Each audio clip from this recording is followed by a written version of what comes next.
Selamat datang di program studi administrasi publik, ilmu yang fokus mempelajari proses pengembangan sumber daya manusia, analisis serta pembuatan kebijakan publik yang tepat dan berdampak. Potestas in Populo, kekuasaan di tangan rakyat. Vox Populi, Vox Dei, suara rakyat adalah suara Tuhan.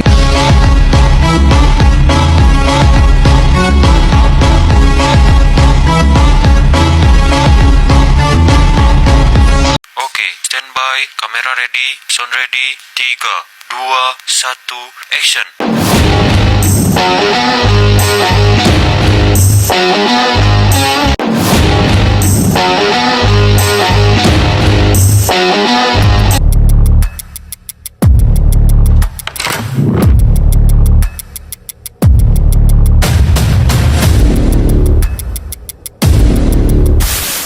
Halo guys, hari ini kita belajar tentang organisasi publik yuk.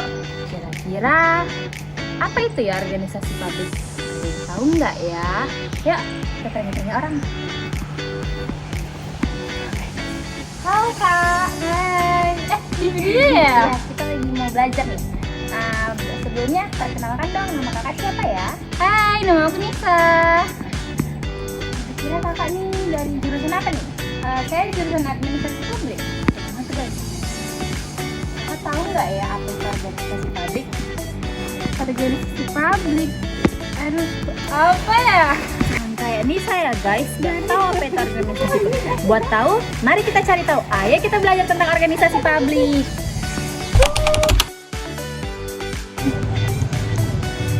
Kalau dilihat dari teorinya, organisasi publik itu adalah sistem yang memiliki struktur di mana di dalamnya ada pembagian kerja, ada atasan, ada bawahan, dan semuanya memiliki perannya masing-masing. Terus juga organisasi publik itu harus bisa ngikutin perkembangan zaman, harus adaptif dan juga fleksibel biar bisa tetap relevan, masyarakatnya makin cerdas, pelayanannya cepat dan juga nggak ribet. Struktur organisasi itu penting banget tahu. Kayak peta kerja, ada yang ngerjain, laporan ke siapa, sistemnya di mana, semua harus pas. Karena kalau strukturnya aja berantakan, pelayanannya bakal kacau. Bener banget tuh. Nah, menurut Robin, ada 3 komponen struktur. Yang pertama ada kompleksitas, ada formulasi, dan ada sentralisasi. Nah, contohnya kalau strukturnya terlalu tersentralisasi, pasti bakalan lewat atasan dulu. Pasti prosesnya bakalan lama. Bahkan membuat tanda tangan saja harus nunggu berhari-hari. Makanya desain organisasi itu harus fleksibel dan adaptif, apalagi seperti di era digital sekarang ini. Organisasi bukan hanya sekedar struktur, tetapi ada entitas yang hidup, ada perubahan, ada dinamika, berisi manusia dengan pikiran, perasaan, dan juga perilaku yang terus berkembang. Dinamika itu artinya adalah organisasi yang bisa berkembang dan berubah sesuai kebutuhan. Karena di dalam organisasi itu diisi oleh manusia yang memiliki pemikiran, emosi, kepentingan, serta pengaruh budaya. Maka organisasi tidak bersifat statis. Selalu ada perubahan pola kerja, struktur, hubungan kekuasaan, norma, dan budaya kerja yang bergerak seiring waktu.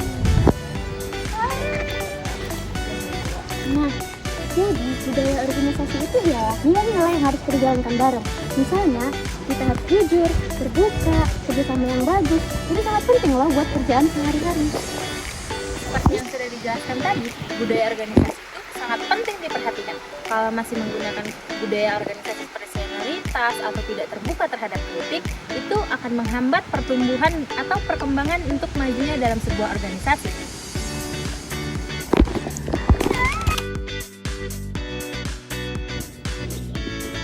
Salah satu komponen penting dalam organisasi publik adalah sumber daya manusia atau SDM, karena suatu organisasi publik akan berjalan dengan baik jika orang-orang di dalamnya itu berkompeten. Bagaimana prosesnya? Prosesnya itu ada rekrutmen kerja, ada penempatan kerja, ada penilaian kerja, dan ada juga pelatihan kinerja. Masalahnya di beberapa instansi pegawainya banyak, tapi yang produktif cuma sebagian kecil.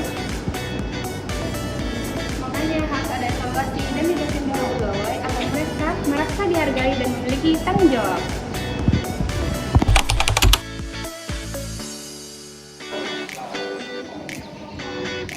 Nah, jadi apa sih tantangan yang dihadapi dalam organisasi publik itu? Nah, yang pertama itu birokrasi yang kaku, urusan yang berbelit-belit, belum lagi regulasi yang ribet. Terus anggarannya juga kadang terbatas, SDM-nya nggak sesuai sama kebutuhan masyarakat.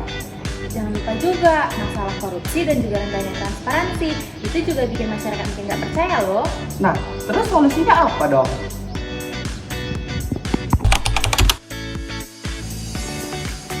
Jadi solusinya itu inovasi. Inovasi itu penting banget tahu, bukan cuma soal tentang teknologi, tapi cara pikir, cara kerja, dan sistem yang baik. Contohnya itu ada di JP. Mereka melakukan reformasi besar-besaran, ada e-filing, kenaikan gaji, dan penilaian kinerja yang ketat. Hasilnya lebih profesional dan mudah dipercaya publik. Tapi inovasi itu juga butuh dukungan sistem. Harus ada ruang untuk mencoba hal baru. Jangan takut disalahin kalau gagal. Dan yang paling penting, inovasi itu harus relevan dengan kebutuhan masyarakat. Jadi tidak dibuat seolah-olah hanya untuk formalitas. Nah, organisasi publik itu bagian penting dari hidup kita. Dari kita lahir, sekolah, buat KTP, itu semua nggak lepas dari mereka. Kalau strukturnya jelas, SDM-nya siap, sistemnya adaptif, pasti kita dikasih layanan yang terbaik. Tapi organisasi juga perlu dukungan dan kontrol dari kita sebagai warga negara. Karena kalau bukan kita yang peduli, siapa lagi yang mau peduli? Organisasi publik Dari kita, oleh kita, demi kita.